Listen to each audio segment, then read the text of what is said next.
दोस्तों नमस्कार। आज की इस प्राइवेट श्रृंखला क्लास में आपका पुनः हार्दिक स्वागत अभिनंदन। तो करते हैं आज की क्लास का शुभारंभ। तो आइए दोस्तों, तैयार हो जाइए मेरे साथ में। हम जो पहला प्राइवेट पढ़ने जा रहे हैं, आज का जो पहला प्राइवेट है वो प्राइवेट है दोस्तों। हम भगवान से शुरुआत करते हैं। तो आज की जो हमारी देवी है, तो देवी का नाम है पार्वती। क्या है दोस्तों? पार्वती। पार्वती को क्या कहते हैं दोस्तों? गौरी। क्या कहते हैं? गौर वर्ण है उसका, इसलिए क्या कहते हैं? अभी गौरी कहते हैं। वो गिरी की संतान है, इसलिए जा लगाते हैं दोस्तों। तो जा का मतलब होता है पुत्री, तो गिरिजा कहेंगे। गिरी यानी पर्वत है। उमा कहते हैं दोस्तों शैल सुधा। शैल का मतलब क्या है? पर्वत है, पहाड़ है। तो उस पर्वत की पुत्री है, इसलिए क्या कहेंगे? जा का मतलब भी पुत्री और सुता का मतलब भी क्या होता है? पुत्री होता है। तो क्या हो जाएगा दोस्तों? शैल सुता। ईश्वरी, ईश्वर का मतलब भगवान है, और ई की मात्रा जोड़ देंगे, किसका बन जाएगा दोस्तों? पर्यायवाची। वो पर्यायवाची बन जाएगा दोस्तों आपके, किसका बन जाएगा? पार्वती का। अगला है शिव, क्योंकि ये किसके? शिवा। शिव इनके पतिदेव का क्या नाम है? शिव है। आ की मात्रा जोड़ते दोस्तों तो क्या हो जाता है? शिवा। और भवानी, अपर्णा क्या कहेंगे दोस्तों? अपर्णा। और शर्वाणी क्या कहेंगे? शर्वाणी। दुर्गा कहते हैं दोस्तों आर्या। आर्य का मतलब होता है दोस्तों श्रेष्ठ, और आ की मात्रा जोड़ दोगे तो पार्वती के पर्यायवाची बन जाएगा, तो कहेंगे उसको आर्या।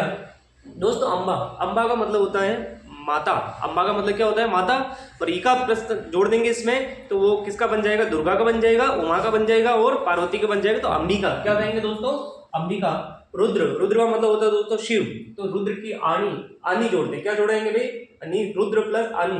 तो जेठ, जैसे हम प्रत्यय जोड़ते हैं जेठ की जेठानी, इसी प्रकार से रुद्र से क्या हो जाएगा? आनी प्रत्यय है। लेकिन हिंदी के अंदर कुछ शब्द ऐसे हैं जिसमें न का अणा हो जाता है, वो व्यंजन संधि वहां पढ़ते हैं, तो यहाँ पर क्या हो जाता है? रुद्राणी। हेमवती, दोस्तों क्या कहते हैं? हेमवती। माइनसुता।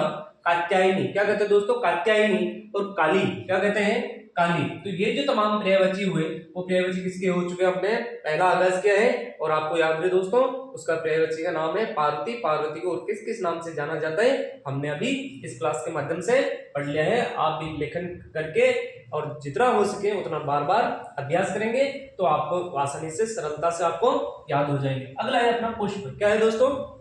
पुष्प है। अब पहला हो चुका है पुष्प, अब पुष्प है। पुष्प को कहते हैं दोस्तों फूल। क्या कहते हैं? फूल। कुहुक, कुसुम, सुमन, प्रसून, गुल। क्या कहेंगे? गुल। और फुल क्या कहते हैं? जैसे आपने उसमें आता है फुल, कुसुमित, फुल। तो फुल का मतलब क्या है? पुष्प है। तो फूल, कुहुक, कुसुम, सुमन, प्रसून, गुल और फुल, ये जो पर्यायवाची हुए किसके हो गए? अपने पुष्प के। बार बार आते हैं एग्जाम में, ये हमने तीसरी क्लास से पढ़ते आए हैं, तो आपको आसानी से याद हो जाएंगे, इसमें कोई भी दोहराई की बात नहीं। अब अगला है पेड़। पेड़ को कहते हैं दोस्तों तरु, द्रुम। क्या कहते हैं? द्रुम, तरु, विटप। क्या कहते हैं दोस्तों? विटप। पादप, गाछ। क्या कहते हैं? आपने सुना होगा, हिंदी वाले जानते हैं दोस्तों। हमने हमारे हिंदी में एक कवि हुए हैं, बहुत बड़े कवि है, प्रगतिवादी रचना के अंतर्गत आते हैं। प्रगतिवाद के अंतर्गत उनका पढ़ा जाता है। जितने भी लेख लिखे हुए उन्होंने काव्य रचना की हुई, उनका नाम है दोस्तों नागार्जुन। क्या है? तो नागार्जुन मैथिली भाषा के अंतर्गत बहुत जबरदस्त रचना की है। उस रचना का नाम है पत्रहीन नग्न गाछ। क्या है दोस्तों? पत्रहीन नग्न गाछ। उस रचना पर नागार्जुन को मैथिली का साहित्य अकादमी मिला हुआ है। और उसका मतलब क्या है? गाछ। गाछ का मतलब है पेड़। गाछ का मतलब क्या है? पेड़। शाखी, क्या कहते हैं दोस्तों? शाखी। शाखा कहेंगे तो डाल है, और शाखी कह दिया तो पेड़ का बन जाएगा। वृक्ष, रुख। रुख राजस्थानी शब्द है, उसे कहते हैं भाई रुख। तरुवर, हम दोस्तों हम पढ़ते हैं तरुवर फल नहीं खाते, सरवर पिए ना पान। तो वो वाले जो उसमें आते हैं दोहे में, वो तरुवर का मतलब क्या है भाई? पेड़ होता है। तो हो गया तरु, द्रुम, विटप, पादप, गाछ, शाखी, वृक्ष, रुख और तरुवर। अगला है दोस्तों पेड़ के बाद में बंदर का। क्या है दोस्तों? बंदर का। बार बार आ चुका है ये जो शब्द है, बार बार आया हुआ, और ये जो पर्याय मतलब शब्द है, वो शब्द एलडीसी के अंतर्गत वो प्रश्न पूछा हुआ है। पर्यायवाची में ना पूछ लिया है समास के अंतर्गत। शाखा का मृग, कौन सा मृग है? शाखा का मृग। लेकिन यहाँ पर तीसरा अर्थ है, शाखा का मृग कौन हुआ? मृग यानी हिरण है, शाखा यानी डाल है, लेकिन शाखा का मृग है, वो शाखा का मृग किसी कहते हैं हिंदी में? बंदर को कहते हैं। तो तीसरा अर्थ आना है। तीसरा अर्थ आया तो दोस्तों इसमें कौन सा हो जाएगा? बहुव्रीहि समास। दोस्तों याद रहे, अपने पदों से भिन्न अर्थ का बोध कराने वाले जो दो शब्द होंगे, उन दोनों शब्दों से तीसरा अर्थ आएगा तो उसे हम कहेंगे बहुव्रीहि समास। कौन सा समास कहेंगे? बहुव्रीहि समास। तो बंदर को कहते हैं कपी। जय कपीस, कपीस भी बोलते हैं, कपी यानी बंदर है। कपीस, कपीस बोलते हैं हनुमान जी। बंदर का स्वामी कौन है? बड़ा जो है उसे क्या कहेंगे हम? हनुमान। तो कपीश आए तो क्या लिखेंगे? हनुमान का, और कपी आ जाए क्या लिखेंगे? बंदर। मरकट, क्या कहते हैं दोस्तों? मरकट। कीश, वार। वार का मतलब दिन भी होता है, वार का मतलब बंदर भी होता है। हरि, हरि का मतलब विष्णु भी होता है, हरि यानी भगवान भी होता है, हरि यानी वानर भी होता है। शाकंभरी हो गया दोस्तों, वानर, केलीप्रिय, इनको क्रीड़ा प्रिय है। केली का मतलब होता है दोस्तों क्रीड़ा, यानी इनको क्या है उछल कूद करना प्यारा लगता है, इसलिए दोस्तों पर्यायवाची बना दिया गया है केलीप्रिय। पिंगल, दर्भ, पिंगल और दर्भ। तो कौन कौन से हुए दोस्तों बंदर के, मेरे साथ उच्चारण कीजिए आप। कपि, मरकर, कीश, वार, हरि, शाकंभरी, वानर, केलीप्रिय, पिंगल और दर्भ। अगला है इस कड़ी में बसंत। कौन सा है दोस्तों? बसंत। बसंत ऋतु है, तो दोस्तों इसको कहते हैं कुसुमाकर। कुसुम का मतलब होता है फूल, कुसुम का मतलब क्या हुआ अभी लिखा हमने फूल। आकर का मतलब होता है दोस्तों खजाना, आकर का मतलब क्या है खजाना, यानी ऐसी ऋतु आती है जिसमें फूलों के खजाने हो जाए, चारों तरफ फूल खिले हुए मिलते हैं दोस्तों, वो ऋतु होती है अपनी कौन सी? बसंत होती है। तो इसको क्या कहेंगे हम? कुसुमाकर देंगे। मधुमास, क्या कहते हैं दोस्तों? मधुमास। पीक मित्र, ये तो क्या है भाई? पीक यानी कोयल, कोयल का मित्र है, सखा है, इसलिए क्या कहेंगे? कोयल प्रसन्न हो जाती है इस ऋतु में, इसलिए हम क्या कहते हैं अभी बसंत को कहते हैं पीक मित्र। ऋतुराज, ये ऋतुओं में क्या है भी? राजा है। 6 ऋतुएं होती हैं, 6 ऋतुओं में सबसे सर्वश्रेष्ठ जो ऋतु होती है वो दोस्तों कौन सी होती है? अपनी बसंत ऋतु। इसलिए इसे क्या कहते हैं? ऋतुराज और ऋतुपति। ऋतुराज और ऋतुपति। और माधव, दोस्तों माधव का मतलब कृष्ण भी होता है और माधव का मतलब क्या भी होता है? बसंत भी होता है। तो याद हो गया आपके कुसुमाकर, मेरे साथ वापस दोहरान कीजिए। कुसुमाकर, मधुमास, पीक मित्र, ऋतुराज, माधव और ऋतुपति। अगला है अपना ब्रह्मा। कौन सा है दोस्तों? ब्रह्मा। ब्रह्मा को कहते हैं विधि, विधाता, स्वयंभू, ये तो अपने आप पैदा हुए हैं, इसलिए क्या कहते हैं इसको? स्वयंभू। चतुरानन, कितने आनंद है? 4 है आनंद, जिसके 4 सिर है दोस्तों, उसे क्या कहते हैं हम? चतुरानन कहेंगे। 4 मुख है, तो क्या कह दिया हमने? आनंद का मतलब भी मुख, और मुख बोल दिया तो क्या होगा? चतुर्मुख, आनंद जोड़ा तो चतुरानन। इनका दोस्तों कमल पर विराजे हुए हैं, इसलिए क्या कहेंगे? कमलासन। क्या कहते हैं दोस्तों? अगर इसके पीछे आ की मात्रा जोड़ देंगे तो वो बन जाएगा किसके? स्त्रीलिंग रूप बन जाता है, वो क्या हो जाएगा भाई? इसको हम ये भी बोल सकता हूँ पद्मा। पद्म का मतलब क्या है? कमल, तो पद्मासन भी बन सकता है, कमलासन भी बन सकता है। इन दोनों के पीछे आ की मात्रा जोड़ेंगे वो लक्ष्मी के पर्यायवाची बन जाएगा। पितामह, ये तो क्या है भाई? पितामह है। और ये दोस्तों वाक्यांश के लिए एक शब्द पूछा जाता है हिरण्यगर्भ। क्या कहते हैं भाई? हिरण्यगर्भ, जिसके गर्भ में सोना छिपा हुआ है उसे हम क्या कहते हैं? हिरण्यगर्भ। दोस्तों किसके गर्भ में सोना छिपा हुआ है? पेट में किसके सोना छिपा हुआ है? तो वो किसके हैं दोस्तों? ब्रह्मा के। तो आपको याद हो जाएगा हिरण्यगर्भ। प्रजापति क्या है? हिरण्यची। अज, अज और अजा आता है दोस्तों, अजा यानी बकरी, शब्द युग में आता है अजा यानी बकरी, अज यानी ब्रह्मा है। नाभि जन्म, ये तो इनका माना गया है भी किससे नाभि से इनका जन्म हुआ है। नाभि जन्म, करतार, लोकेश, दाता, नाभिज, नाभि से जन्म हुआ, नाभिज बोलते हैं, नाभि जन्म बोलते हैं। ये सृष्टा है, ये तो सृष्टि को रचयिता है। मैं यूं भी बोल सकता हूँ सृष्टिकर्ता, तो भी किसका पर्यायवाची बनेगा? ब्रह्मा का ही बनेगा। सृष्टा बोलते हैं आत्मभू, आत्म यानी स्वयं, सम पैदा हुए हैं, इसलिए क्या कहते हैं भी? आत्मभू कहते हैं। ये जो तमाम पर्यायवाची किसके हो चुके हैं? अपने ब्रह्मा के। अगला है इसी कड़ी में बाल। दोस्तों क्या है? बाल। बाल को कहते हैं केश, कहते हैं कच्छ। क्या कहते हैं? कच्छ, केश, चिकुर, क्या कहते हैं भाई? चिकुर। और चूल, कुंतल, क्या कहते हैं दोस्तों? शब्द युग में आता है बार बार, कुंतल और कुंडल। कुंतल और कुंडल, कुंडल यानी आभूषण है, कान में पहने जाने वाले आभूषण को कहेंगे कुंडल, और कुंतल का मतलब क्या होता है दोस्तों? बाल होते हैं। जटा, शिव जी कहते हैं जटाधारी, तो जटा क्या हो गया? बाल हो गए। शिरोरु, दोस्तों याद है, इससे आपको ये 2 शब्द याद होने चाहिए आपको साथ के साथ। एक ये तो क्या है? शिरोरु, रूह का मतलब होता है आत्मा, ये तो सिर की आत्मा है, जिसके सिर में बाल होंगे वही जो चेहरा होगा वो भी वही सिर होगा, वो अच्छा लगेगा, इसलिए कहते हैं इसे शिरोरूह। क्या कहते हैं दोस्तों? शिरह प्लस रूह, ये विसर्ग संधि का उदाहरण है शिरोरूह। यदि दोस्तों मैं बोल दूं सरोरूह, क्या बोल दूं? सरोरूह। सर का मतलब होता है तालाब, तो तालाब का जो आत्मा होती है वो दोस्तों होती है, कौन सा तालाब प्यारा लगेगा? जिसमें चारों ओर क्या खिले हुए हो, उस तालाब में पूरी तरीके से वो तालाब कमल से भरा हुआ होगा, कमल से खिला हुआ होगा, उसे हम कहते हैं सरोरूह। सरोरूह हो गया मतलब कमल, यानी तालाब की आत्मा कौन हुई? कमल, कमल हुआ। तो कमल हुआ तो वो क्या हुआ? सरोरूह यानी कमल, शिरोरूह मतलब बाल। मेचक, क्या कहते हैं दोस्तों? मेचल। और काकुल, पश्म, गेसु, उर्दू शब्द गेसु, और अल्क, जुल्फ, अल्क और जुल्फ, ये जो पर्यायवाची हुए किसके हुए हैं? बाल के हुए। मेचक, काकुल, पश्म, गेसु, अल्क और जुल्फ। शिरोरु, जटा, कुंतल, चूल, चिकुर, केश और कल।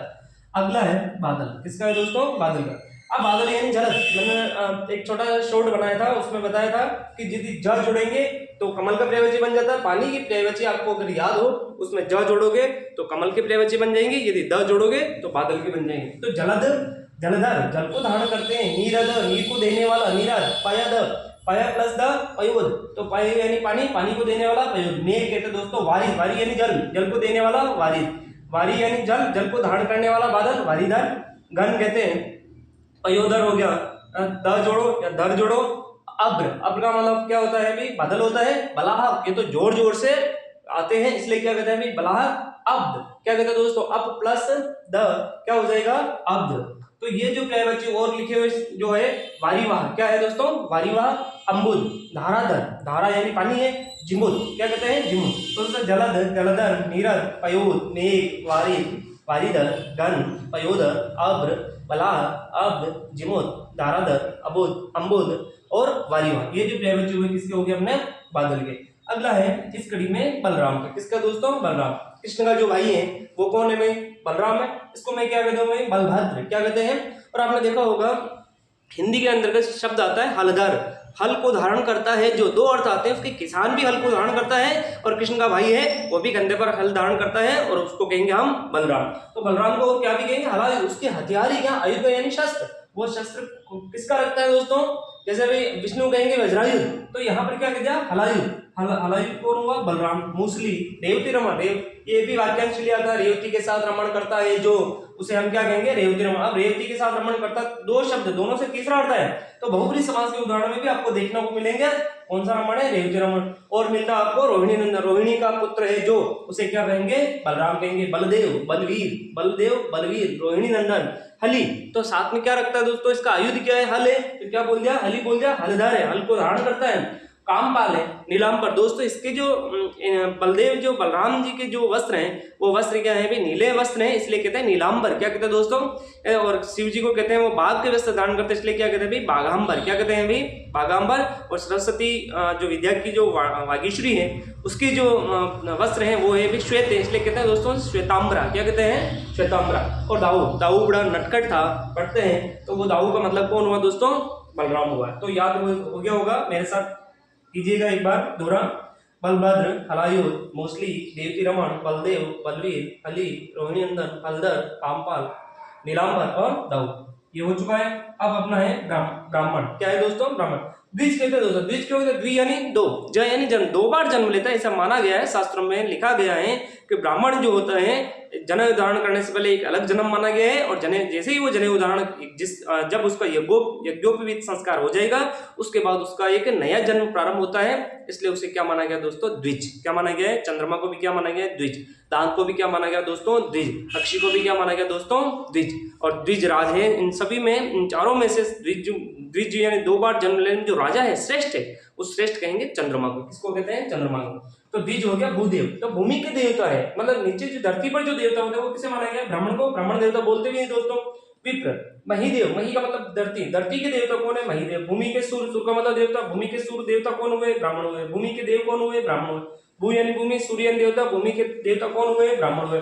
अग्रजन्म, ये तो पहले ही जन्म ले लिया क्योंकि रचयिता ही कौन है? ब्रह्मा है, ब्राह्मण है। तो क्या है भाई? ये अग्रजन्म यानी सबसे पहले जन्म लेने वाला कौन है भाई? ब्राह्मण है। तो ये पर्यायवाची किसके हुए? द्विज, भूदेव, विप्र, महिदेव, भूमिसूर, भूमिदेव, भूसूर, अग्रजन्मा। तो ये किसके हुए? ब्राह्मण के हुए। अगला है बिजली, अपना अंतिम है आज का बिजली।